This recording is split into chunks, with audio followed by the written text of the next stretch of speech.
conclusion of the matter was God said, I'm going to give you a son. When Abraham was, what that word? Come on, man. Impotent. He couldn't have children. Sarah was women. Barren.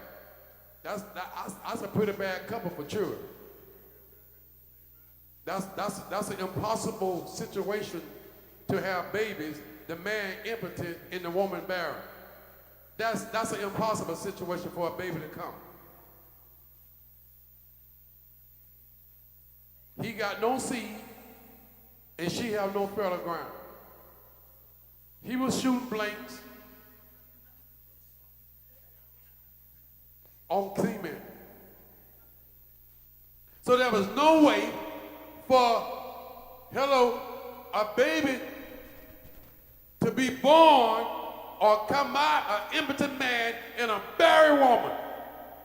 But somebody say, but God specializes in the impossibles. God said, Abraham, you're going to have a son. Sarah laughed. God said, Sarah, why you laughing? Sarah lied and said, I ain't laughing. Wait, Sarah learned how to lie from Abraham when he told him to lie to Pharaoh, said he was his sister. Oh, y'all didn't get that. How many know you tell one lie, you tell another?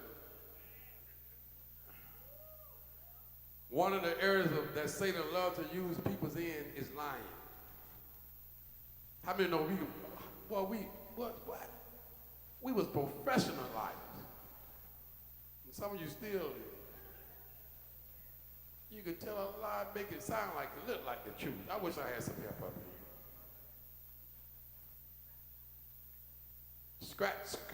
Scratch a lie, find a thief. Just make up a lie out of, you ain't even got the lie, but you done lie so much, the lie seems like it's the truth for you. I'm preaching about y'all saying amen. Amen. But Sarah lied to God and say, I didn't. Now God told Sarah she lied, and Sarah turned around and told God a lie. And say, I ain't lying.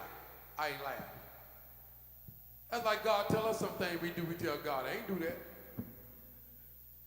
Telling God, you know what? You're a liar.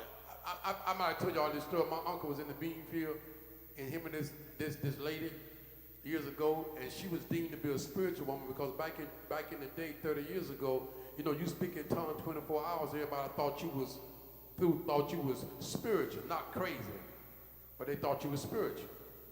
Now these days they think you're crazy, but back then they thought you was spiritual. So every other word, she's hey, she come walking in your house. Hey, hobokata. She won't say hello in English. She come in some foreign language. Hobokata. You don't know what it means. But anyway, so they thought she was a spiritual woman. So everybody thought God was talking to her, right? And so somebody, they broke for lunch. They went on the bus where they kept all their lunch, and she discovered that someone had stolen her lunch. All right? So now remember now, when she speaks in tongues, everybody think that God. Everybody around her think that was God. Somebody stole her lunch, which included a banana. All right? So she speaking and say, people, did you see my banana? Everybody saying no. Did you see my banana? Everybody saying no. So she decides she'll She's speaking in tongue.